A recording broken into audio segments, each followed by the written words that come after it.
Salut les potos, salut à tous nos amis, salut à tous nos abonnés à travers le monde entier. Soyez salués depuis vos différentes positions. Viking Débrief Connaisseur connaît la chaîne des grands événements du football. Alors tout à l'heure, nous allons parler du championnat espagnol et terminer par le championnat anglais et vous communiquer quelques informations vraiment très importantes au niveau du football mondial. Mais les potos, comme vous le savez, comme je le sais, pour plus de détails, on s'est dit juste après le générique.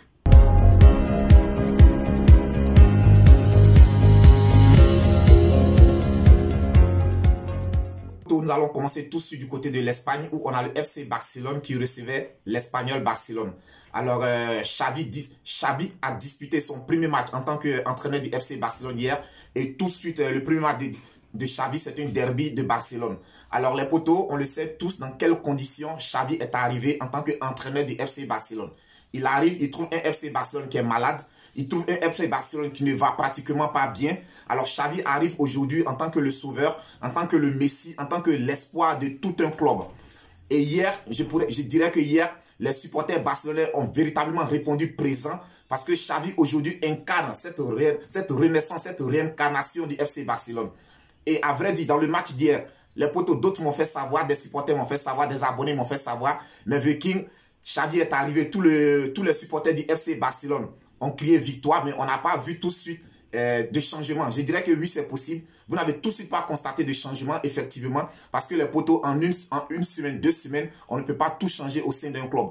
Mais il y a le positif à retenir. Et le positif que nous devons retenir hier, dans le match qu'a pratiqué le FC Barcelone, tout de suite, j'ai vu qu'il y avait de l'intensité dans le jeu. Il y avait de l'intensité. Alors, cette intensité, il y a longtemps que le FC Barcelone n'avait pas pratiqué un tel football. Alors, il y avait de l'intensité. On a vu des joueurs qui étaient contents de retrouver le terrain de football. On a vu des joueurs qui étaient contents de pouvoir à nouveau porter le maillot du FC Barcelone, ce qui n'était pas le cas il y a plusieurs matchs de cela. En dehors de l'intensité, on a tout de suite senti la touche tactique apportée par Xavi. J'ai vu une très belle occupation du terrain dans la largeur par les joueurs du FC Barcelone. J'ai vu les latéraux et les ailiers qui occupaient tout de suite la largeur du terrain pour écarter cette équipe de l'Espagnol Barcelone, les écarter et ensuite les ailiers entraient dans le milieu de terrain pour participer à la construction de jeu, pour se créer des occasions, tandis que les latéraux, eux, prenaient la profondeur pour essayer de tirer, écarter cette équipe de l'Espagnol Barcelone. Donc je dirais que cette tactique de jeu, je l'avais vue lorsque Pep Guardiola se trouvait au FC Barcelone. Et je pense que Xavi, ayant été le joueur de Pep Guardiola, c'est exactement cette tactique qu'il a employée hier. Et je pense que c'est ce que Xavi va employer avec le FC Barcelone. Raison pour laquelle il a fait revenir Dani Alves. Parce que ce système avait parfaitement marché avec Dani Alves et Jordi Alba.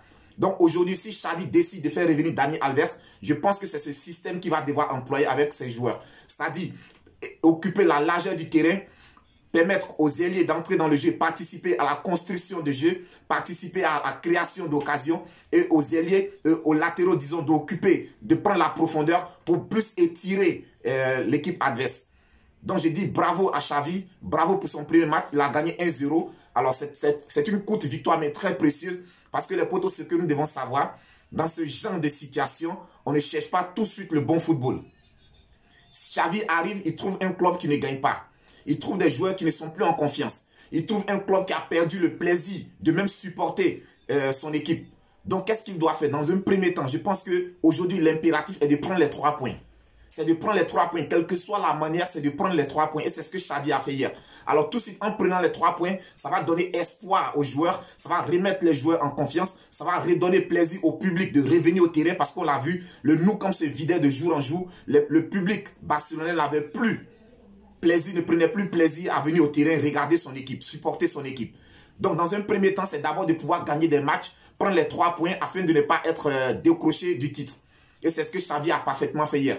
Mais par contre, le chantier qui attend Xavi, je pense que Xavi devra retravailler avec tous ses joueurs sur le plan physique. Parce que dans les 30 dernières minutes, on a vu un FC Barcelone qui a beaucoup souffert. Dans les 30 dernières minutes, on a vu un FC Barcelone vraiment qui a été ultra dominé. Et je pense que c'est parce que physiquement, cette équipe n'est pas au top. La préparation physique de début de saison a été très mal faite. Donc, sur ce plan, Xavi devra travailler physiquement avec ses joueurs. Il devra aussi travailler sur le mental de ses joueurs parce que la quasi-totalité avait vraiment perdu le goût de porter le maillot du FC Barcelone. Donc, les potos, je redis, victoire courte, mais très précieuse du FC Barcelone aux dépens de l'Espagnol Barcelone sur le score de 1-0. Ensuite, aujourd'hui, on a le Real de Madrid qui se déplaçait du côté de Grenada. Grosse victoire des Madrilènes sur le score de 4-1. Alors les potos, quand j'ai regardé ce match tout de suite, ben, ce qui m'a impressionné les potos, c'est le collectif du Real de Madrid. Alors aujourd'hui, le collectif du Real de Madrid est tellement impressionnant. C'est un collectif qui dégage tellement de la sérénité que je me demande, est-ce qu'il serait possible pour une équipe aujourd'hui d'empêcher le Real de Madrid au niveau de l'Espagne d'être champion cette saison? Parce que Carlo Ancelotti, on sent la touche apportée par Carlo Ancelotti. Et je le dis et je le redis aujourd'hui. Grâce à Carlo Ancelotti, nous avons un autre Vinicius Junior. Aujourd'hui, on n'a pas l'impression que c'est le même Vinicius Junior qu'on a connu l'année dernière. Ce n'est pas le même Vinicius Junior qu'on a connu il y a 2-3 ans de cela. Donc, je dis vraiment, il y a un travail de fond qui a été effectué par le technicien italien Carlo Ancelotti. Je lui tire mon chapeau. Alors, Toni Kroos aujourd'hui qui est devenu vraiment la tour de contrôle du milieu de terrain de Real de Madrid. Je ne sais même pas quelle note donner à Toni Kroos. S'il faut lui donner 20 sur 10, s'il faut lui donner 15 sur 10, s'il faut lui donner 10 sur 10. Parce qu'à regarder Toni Kroos jouer aujourd'hui, vraiment, il nous gratifie de bon football. C'est un joueur qui est capable de tout. Il est capable de monter physiquement. Il est capable de nous sortir des gestes techniques pas possibles. Il est capable de briser des lignes adverses. Il est capable même de se retrouver aux avançants et se transformer parfois en buteur. Donc je dis bravo à Toni Kroos qui nous a sorti une masterclass aujourd'hui. L'esprit collectif du Real de Madrid, les poteaux, s'est ressenti sur le 3e but du Real de Madrid. Karim Benzema, en tant que le goléador de cette équipe, en tant que capitaine, alors il part en contre-attaque, il se retrouve face à face avec le portier de Grenada. Ça aurait été d'autres joueurs, je pense que tout de suite, ils auraient voulu marquer. Mais Karim Benzema a pris le plaisir de faire la passe à Modric. Modric, à son tour, se retrouvant face à face avec les poteaux, a préféré faire une passe en retrait pour Vinicius Junior qui a conclu l'action de belle manière. Donc, je dis bravo à tout le collectif du Real de Madrid. Je pense que c'est un Real solide que nous voyons cette année et c'est un Real qui est bien parti pour remporter le titre de champion d'Espagne. Donc, large victoire des Madrilènes du côté de Grenada sur le score de 4-1.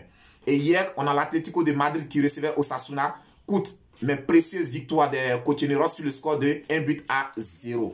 Ensuite, les poteaux du côté de l'Angleterre, on a Manchester City qui recevait Everton. Alors hier, tous les concurrents directs des Citizens se sont imposés. Aujourd'hui, Manchester City se devait de battre Everton s'ils voulaient vraiment coller au classement. Et je pense que c'est ce qu'ils ont fait. Alors, à regarder le match de Manchester City aujourd'hui, Pep Guardiola a évolué en 4-3-3. Tandis que on a vu Rafael Benitez qui a évolué en 4-4-1-1. Alors les potos, c'est ce que je le dis toujours. Dans le football moderne, la meilleure manière de défendre est d'attaquer. Je ne sais pas pourquoi est-ce que Rafael Benitez se déplace du côté de l'Etihad Stadium pour aller défendre. On ne peut pas défendre pendant 90 minutes face à un collectif aussi impressionnant que celui de Manchester City. Ce n'est pas possible. Ce n'est pas possible. Moi, je me demande, est-ce que les entraîneurs qui jouent contre Manchester City prennent la peine de regarder les vidéos où Manchester City a perdu pour essayer de copier le bon exemple et faire leur dispositif tactique en fonction de cela? On a vu l'année dernière, Manchester City a perdu en finale de Ligue des Champions face à Chelsea. Après cela, en championnat, ils ont perdu face à Leicester. En Coupe d'Angleterre, ils ont perdu face à Leicester. La semaine passée en championnat, ils ont perdu face à Crystal Palace à domicile sur le score de 2-0. Alors, mais pourquoi ne pas s'inspirer du schéma tactique mis en place par les entraîneurs de ces différents clubs et puis essayer de copier et aller affronter chez Manchester City là? Aujourd'hui, tu ne peux pas te déplacer à Manchester City puis tu vas aller défendre. Ce n'est pas possible. Une équipe qui est pétrie de talent, c'est-à-dire du gardien de but jusqu'aux remplaçants, ils sont tous techniques, ils sont tous pétris de talent. Donc, tu ne peux pas te permettre aujourd'hui d'aller jouer contre une telle équipe et défendre pendant 90 minutes. C'est l'erreur qu'a fait aujourd'hui Rafael Benitez. Et je pense même qu'il aurait pu encaisser plus de 3 buts. Mais heureusement pour lui, il s'en tire à bon compte. Alors, victoire précieuse de Manchester City sur le score de 3-0. Du coup, occupe la 2e place du championnat anglais. Et les potos, pour terminer comme info, à noter que l'entraîneur de Manchester United, Solskjaer, a été limogé pour mauvais résultats. On le savait tous, les potos. On le savait tous depuis longtemps. Je pense même que c'est un limogeage qui arrive un peu tardivement. Parce qu'il y a longtemps, on l'avait dit, le message de Solskjaer ne passait plus dans les vestiaires. Je pense que son message ne passait plus. Donc, il était vraiment grand temps que Manchester United puisse changer d'entraîneur. Je pense que c'est ce qu'ils ont fait. Donc, hier, après la défaite hier, il a été limogé. Et pour l'instant, c'est son entraîneur adjoint qui prendra les rênes de Manchester United en attendant de trouver un coach pour diriger cette équipe-là. Et pour terminer comme info, les potos, alors sachez que c'est une triste info. On a Sergio Aguero qui décide de mettre fin à sa carrière football. C'est triste de voir qu'un joueur de la trempe de Sergio Aguero puisse arrêter sa carrière d'une telle manière. mais c'est le football, c'est la vie. On lui dit vraiment prompte guérison, prompt rétablissement à lui. Et on espère qu'il vraiment il saura se reconvertir pour rester toujours au service du football. Parce qu'on a besoin de lui, on a besoin de son expérience pour vraiment permettre au football de pouvoir avancer. Donc les potos, c'était tout pour aujourd'hui. Je vous dis merci de nous avoir suivis. Merci de rester avec nous. Si tu n'es pas encore abonné à notre chaîne, n'hésite pas à t'abonner, liker, partager. Viking Débrief Connaisseur connaît. C'est la chaîne de tous les amoureux du football. D'ici là, portez-vous bien, que Dieu vous protège. On se dit à très bientôt pour une autre vidéo.